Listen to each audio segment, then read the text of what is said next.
నమస్తే. శ్రీ గురుభ్యో నమ. శ్రీమాత్రే నమ. ఆదిత్యాయ చ సోమాయ మంగళాయ బుధాయ గురు శుక్ర శనిభ్యే రాహవే కేతవే నమ. ప్రేక్షకులందరికీ ప్రతి మాసం చెప్పుకున్నటువంటి గోచార ఫలితాలు 2026 ఆగస్టు గోచార ఫలితాల్లోకి వెళ్ళినట్టయితే, ముందుగా గోచార ఫలితాలు తెలుసుకునేటప్పుడు చంద్ర గ్రహ స్థితిని బట్టి చెప్పేటువంటి స్థితి కనుక ఇది మన రాశి నుండి చూసేటువంటిది. అందులో భాగంగా మరి ప్రతి నెలలో చెప్పుకున్న ఈ గోచార ఫలితాలు దాదాపు కోటాను కోట్లలో మనకి జన్మజాతకంలో ఉన్నటువంటి కుండలికి దీనికి ఉండేటువంటి వ్యత్యాసం అయితే ఉంటుంది. కానీ వచ్చేటువంటి మారేటువంటి గ్రహాల యొక్క యుతి, దృష్టి, వీటిని బట్టి వక్రగతి, వీటిని బట్టి కొన్ని మార్పులు అయితే ఉంటాయి.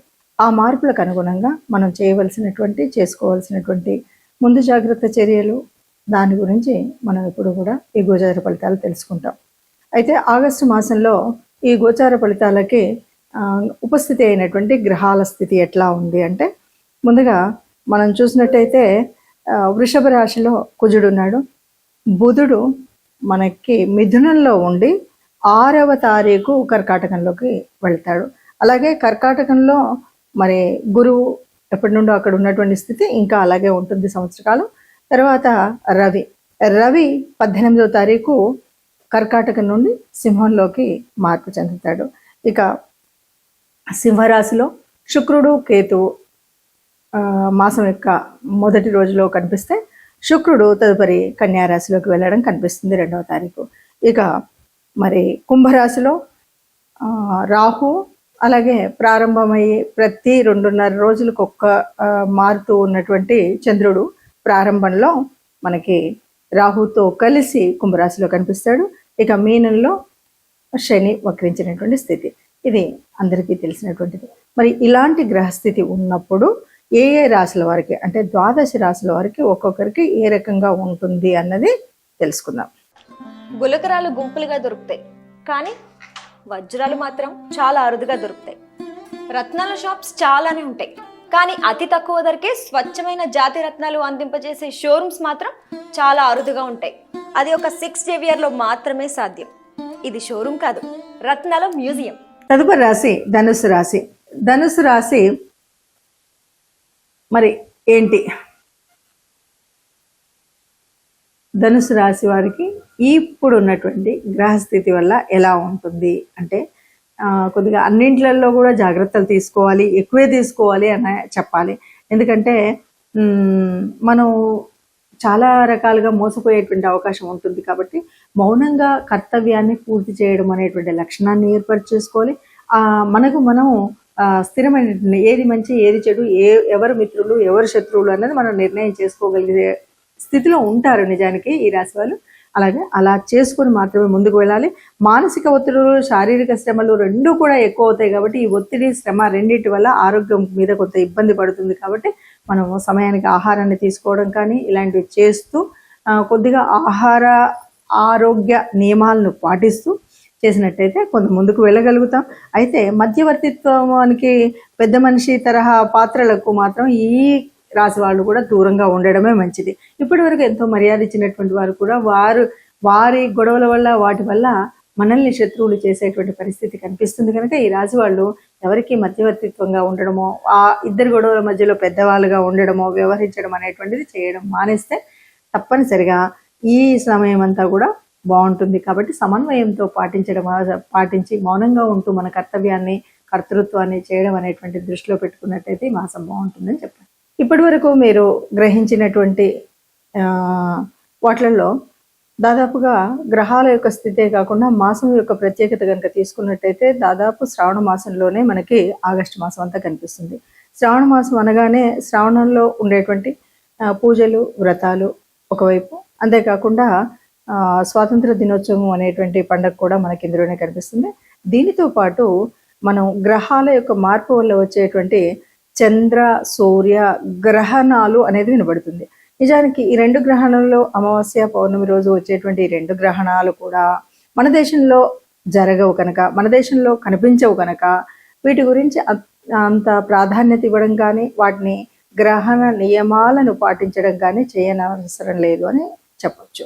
ఇక ఇక్కడ మనం మిగతా గ్రహాలు కనుక చూసినట్టయితే మనం ఏ రాశికైనా సరే కొన్ని గ్రహాల యొక్క అనుకూలత కోసం కానీ దైవానుగ్రహణ కోసం కానీ మనం చేసుకోవలసినటువంటి కొన్ని నియమాలు అయితే మనకు తెలుసు. దాంట్లో ముఖ్యంగా గురువు యొక్క మార్పు వల్ల కానీ గురువు యొక్క అలాగే శని వక్రీకరణ వల్ల కానీ ఈ రెంటి వల్ల కూడా మనకు కనిపించేటువంటి వాటిల్లో ముఖ్యంగా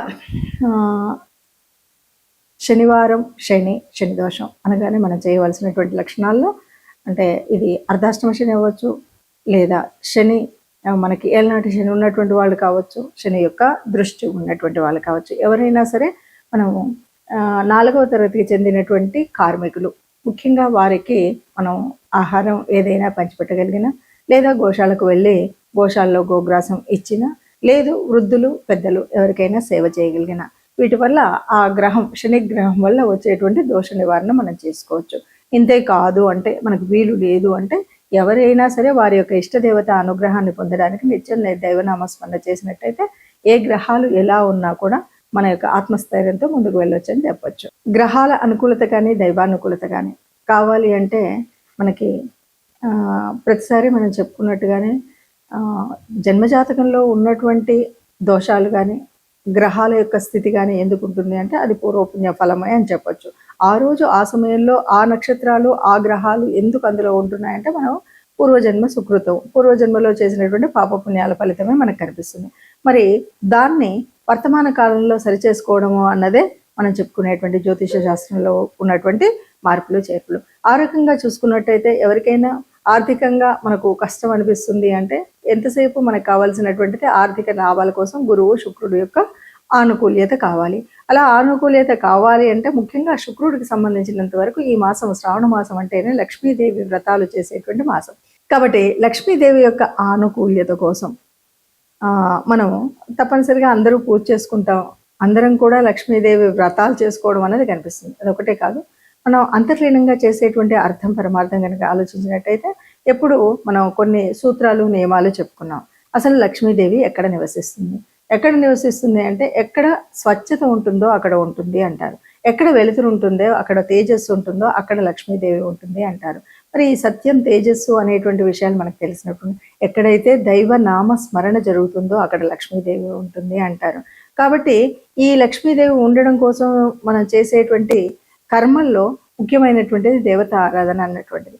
అంతేకాదు ఎప్పుడైనా సరే గోమాత అనగానే గోమాతలో సర్వదేవత నిలయం అంటారు. ముఖ్యంగా పృష్ఠభాగంలో లక్ష్మీదేవి యొక్క స్థితి ఉంటుంది అని చెప్తాం.